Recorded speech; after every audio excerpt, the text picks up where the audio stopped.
been about 10 days, almost 2 weeks since I plowed this, and you can see it's just weeds are coming up through everything because I haven't planted it. And especially down the bottom there, grass is really just starting to come right back. That's all grass. The grass is coming up in the middle of all my little clover here in front of the blind. But I got my handy dandy new sprayer out here. This is the one I was telling you about, the 45 gallon that sits flat in there. So we're going to let this field have it right now. All right, here we go. I got the buggy. I'm going to use the chain drag after I spread the seeds. I got 2 bags of soybeans, and I'm going to use my little spreader here to throw the seeds out. I just went over it all with Roundup. That's done, and it's time to plant. Soybeans are the hardest thing to plant because the little agitator down there inside, these little round beans will get stuck underneath the spinning top there, and your handle will get stuck. So you got to keep it moving. I was going to plant corn. I picked up a bag of Roundup Ready corn, and I think it was like 102-day corn, something like that. And I got it up to the counter, and the guy rang it up. It was $360 for 1 bag of corn. I said, heck no. Put that back. So we put the corn back, and I grabbed 2 bags of just plain old soybeans. And this whole thing is going to be soybeans, and if I'm going to fence it off. But if they grow, they grow. If not, this backfield is going to turn into clover.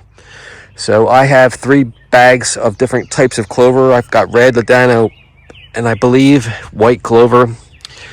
And in this fall, I'll wait till the fall, and I'll plant this whole thing in clover and be done with it. I haven't had good luck with soybeans. The first time I did soybeans, it was Eagle seeds, and they were waist high. They were beautiful. They were thick and dark green. It was great. And then every time I go to a different farm store and buy regular soybeans from them, it's like little tiny plants. They look shabby, but I haven't tried these yet. I don't know what these are, but I'll try them and see what happens here.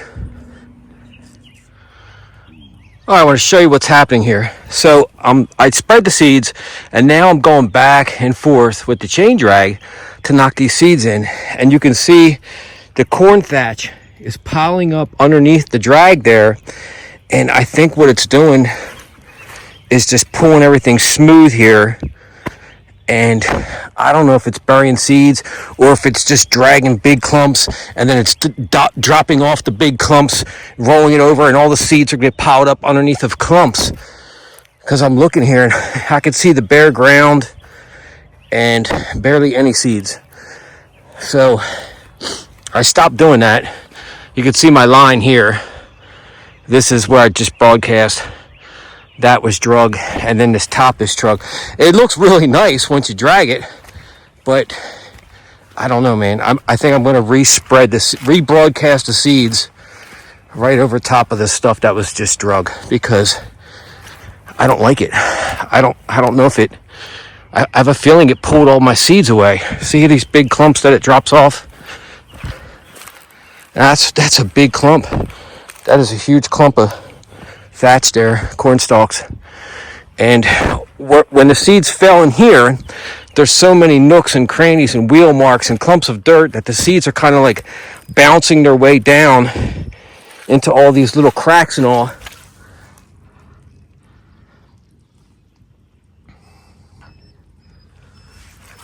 You can see how they fall down in here.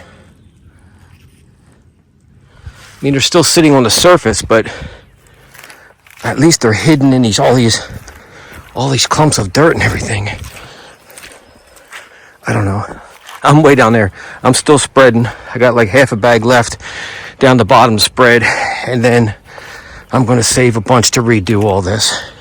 But down here, it's just dirt. It's just dirt. Well, and clover. Some clover's coming up here, but I think I clean off the chain drag, and I think dragging down here in this whole bottom half where there's no corn stalks, it might work out a little better. It might just like, the chain just might like make finger drags and drop them in better, but it's hard to see here in the clover, but you can see I got some pretty good coverage here.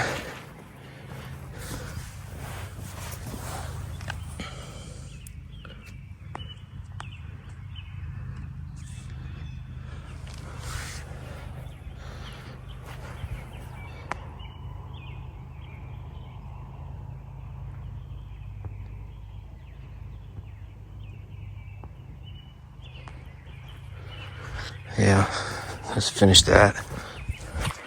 It's almost dark. When I came back here, there was already deer back here. I spooked out a bunch of deer already.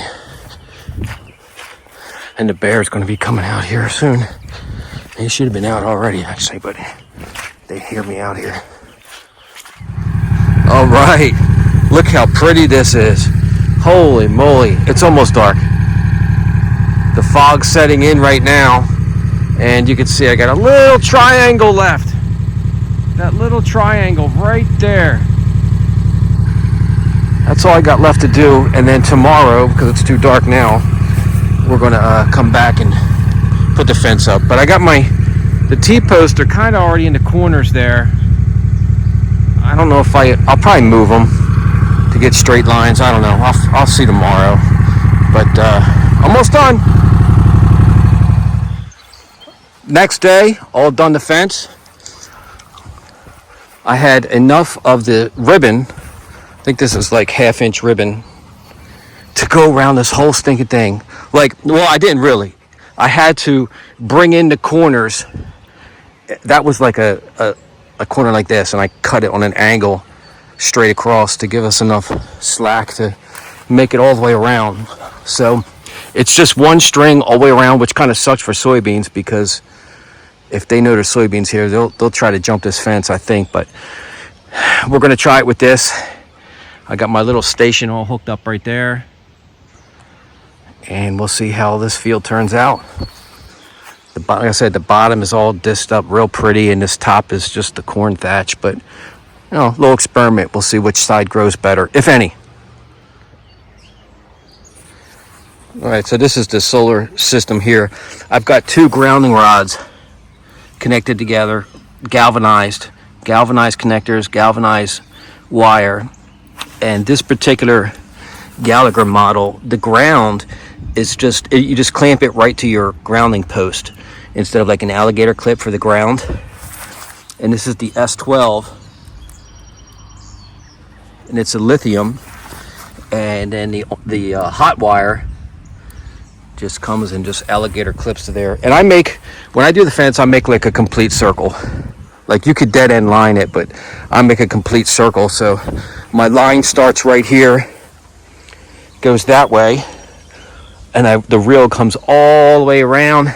And once the reel comes back, I just loop it on top of the other string, and then I hang it with 3 poles so that none of the string touches any metal. And it's blinking. If you notice that blinking green, it's pulsing. It's pulsing around, and I touched it, and it zapped me. It did zap me, but I didn't touch it long enough to get a good zap. But it's big enough to do the job. But like I said, 1 wire with soybeans. If you had, I don't know, like corn growing, the deer don't want to jump in there to corn that doesn't have cobs on it quite yet.